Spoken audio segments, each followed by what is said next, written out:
Hi, my name is Carlson with Anime on Location. We're here at Matsuricon 2011 in the Columbus, Ohio Regency Hotel, and I have with me a very good friend of mine, Mr. Hebert. Not Herbert, Hebert. Yeah, you got the last name right. Just like it. Yeah. So, it's been about 2 years since the last time we saw you. It was here at Matsuricon 2009. How have you been going? Going great, man. As time goes on, I get invited to more and more cons, so it becomes kind of a whirlwind. You know, I'm doing so much traveling, especially this summer. I've gone somewhere every single weekend for like 3 months. So when someone says, "Hey, I met you at so-and-so," it's like literally like, I did? When? Where? And I'm terrible with names. I'm better with faces, though. So I remember you guys. But it has been a while. So yeah, I'm just trucking along, working on projects, mostly video games. Less and less anime, but you know, Bleach and Naruto are the good standbys that are still going on as franchises, and we like that. We got more Dragon Ball Z games on the horizon, and just auditioning like crazy. So back in 2010, you won the coveted JSAP award, beating out some very great talent, Steve Bloom and Samuel Jackson. What was that feeling like, knowing that you went up against some awesome voice talent and acting talent? What was it like? Well, first of all, it's just an honor just to be nominated. Like that cliche they always say at the Oscars, right? It's just an honor to be nominated. I've never been nominated for any sort of award, and I've been in this business, and I started on Dragon Ball Z in 2000. It's like this month, yeah, 11 years ago, August of 2000.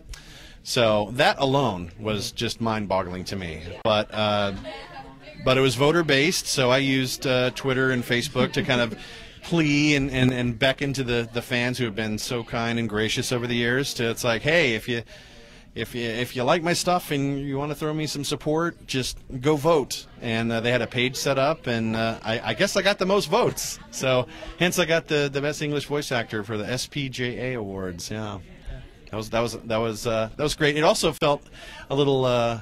I guess, what's the word? Vindication? I mean, I don't know. I got a lot of negative feedback, let's say, from Kamina. When it first started airing on Sci-Fi, the hardcore fans said, "Oh, it's not manly enough, it's terrible, blah, blah, blah, blah."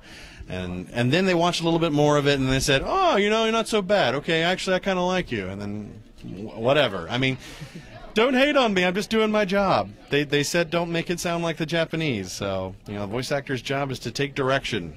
That's what I'm going to do. So yeah, and it was a fantastic role to get to play, and I'm honored that it got such notoriety. All right, so and then you've been doing Bleach, like you said. So how do you take on the role of being Aizen? You know, he's got to be this calculated, smooth, and very secretive on how he does his work. So how do you take on that role when you jump into the booth? Basically, I just get into the moment. I get into the zone. You know, that's what I do. You know, and I get in the booth and I'm told bullet points about a character. Well, he's cold, he's calculating, mysterious, and yet, you know, very calm, soothing voice that can be construed as very friendly, but at the same time creepy. It's like, okay, in my mind, I go through, because I'm a big movie buff. Yeah. I go back to the friendly yet creepy computer voice Hal. In 2001: A Space Odyssey.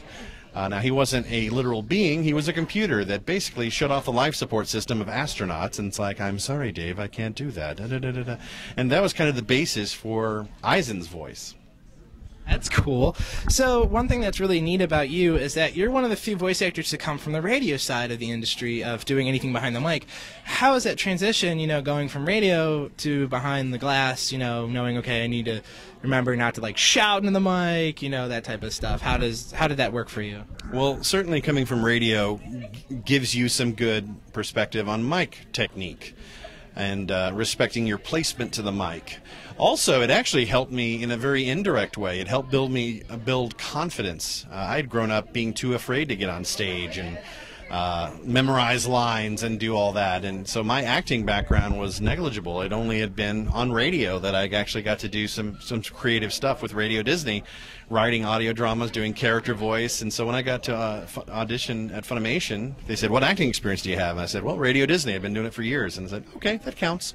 It's like, that's good, it's good. But I mean, the same sort of beast where I'm like talking into a mic, looking at a piece of paper, and you know, it goes into the ether, and then you hear about it. You know, in the case of radio, a phone call, the request line, that's your feedback. And in the case of anime, you know, a DVD, a download, and then you get the feedback with Facebook, Twitter, and then certainly face-to-face at a convention, you know, after the fact.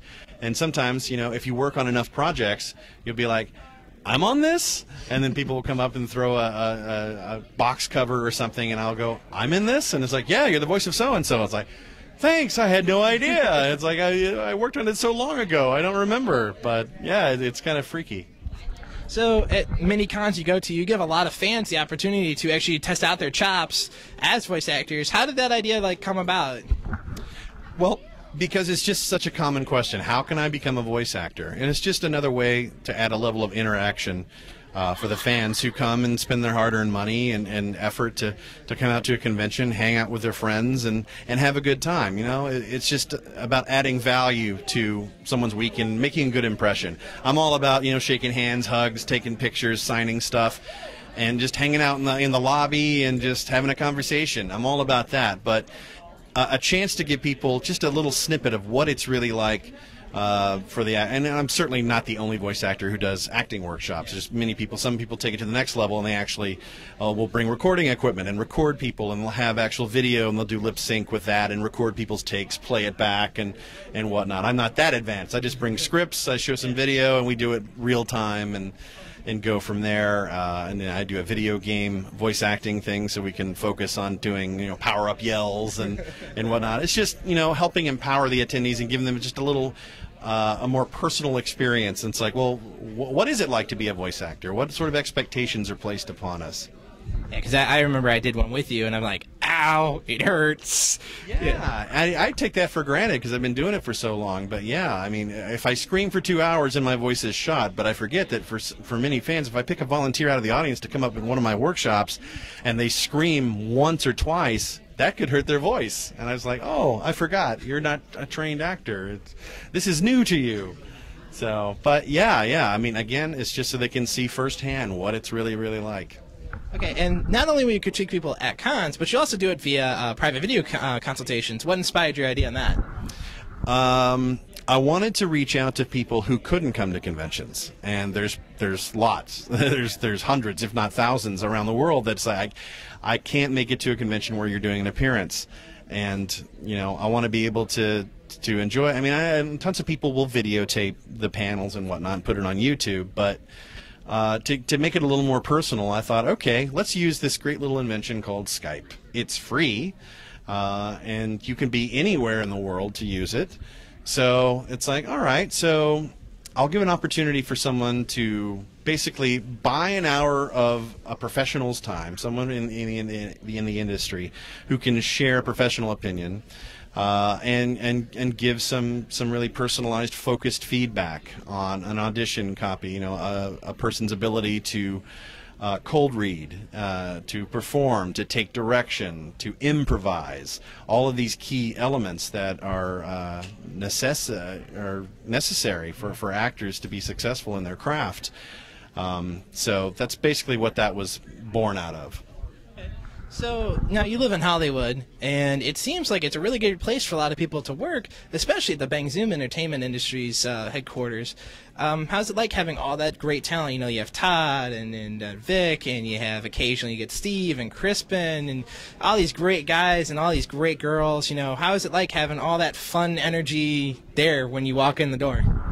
Well, we don't get to record together, unfortunately. Like with games and anime, we have to record individually, but we see each other at conventions and certainly at auditions and in passing, and some of us, you know, will just talk to each other on Facebook or Twitter.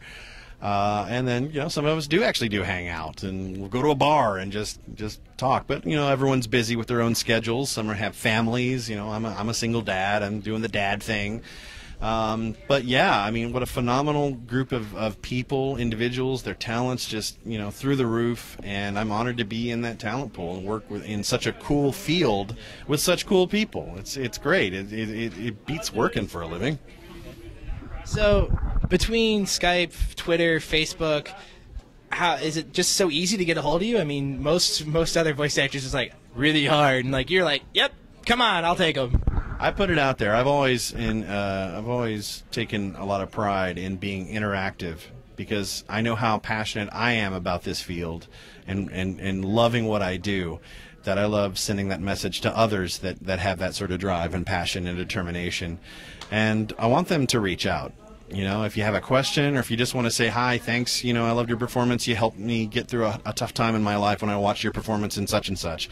Or I played Street Fighter with my best friends and Ryu was a big part of this part of my life or whatever. I love it all. I love the feedback and everything. I've always just prided myself on being like probably the most interactive voice actor out there. Just to make a point that it's like, don't put me on a pedestal. I mean, I appreciate that. It's very flattering to get all the compliments and all that, but like, don't be starstruck. I'm just a regular person. I have bills to pay, and I'm a regular person. I poop and pee like anyone else. That's basically, not to get too crass, but I'm just a regular person with a really cool job, and I want to prove to people that, yeah, regular people get to do a job like this. I mean, it takes a long time, but it can pay off. It's not. There's no guarantees, of course. There's risks, and you never know where it'll take you. But as long as you give it a try, instead of wondering, what if? Don't have regrets in life. Whatever you want to follow, take steps towards making it happen. Okay, and then is there any upcoming projects you can talk about? There's those pesky, no disclosures, but any that, may have slipped by just recently? Gosh, I don't know what I'm allowed to talk about. I do know that on G4 you can check Iron Man, the anime series. I voiced Jensen, who is the character that helped Tony Stark when he first had his accident in the movie in the desert and things blew up and he had shrapnel in his heart. Jensen actually helped him, and they created the first stealth suit. So they start with that, and then they take the character in a completely different direction on the anime. So check that out.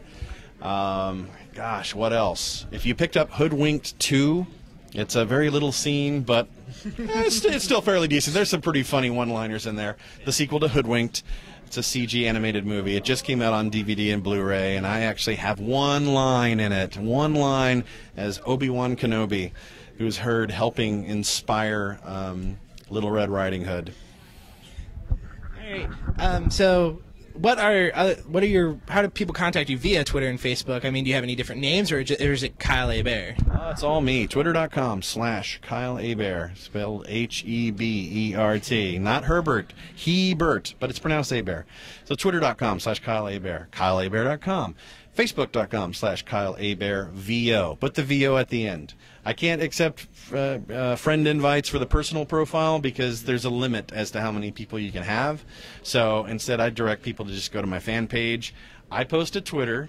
That Twitter status update goes to Facebook, my personal page, and it goes to my fan page. So you're going to get the same content no matter where you go. And, of course, keep up with my latest projects online at my website, KyleHebert.com. All right, thanks so much for coming out here to Matsuricon and with AnimeOnLocation.tv. No problem. Thank you.